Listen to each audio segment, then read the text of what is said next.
來看新北捷運三鶯線今仔正式通車咯，早起嘛舉行通車典禮。新北市長侯友宜是表示講，三鶯線是新北市頭一條家己起的中運量的捷運，全長有14.29公里，計共是有12個車頭。佇通車了後，三捷鶯歌往來新北市中心哦，會當來縮短20分鐘的空通勤時間。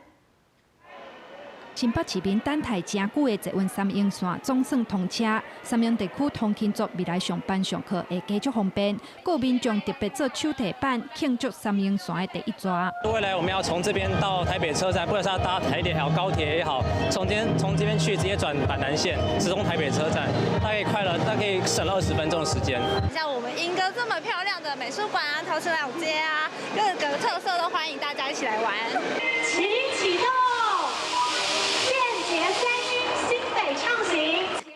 捷運三鶯線佇新北市長侯友宜甲行政院長卓榮泰等中央地方首長共同見證之下正式通車。侯友宜表示，三鶯線是新北捷運主辦的第一個中運量捷運系統，全長14.29公里，有12個車站，路線為土城經過三捷到鶯歌，連接兩個老街、新北美術館等觀光地點以外，閣通搬車。佇頂部站會當搬板南線，鶯歌站會當搬台鐵。一個通車了後，三鶯地區去到新北市中心會當省20分鐘。三線的通車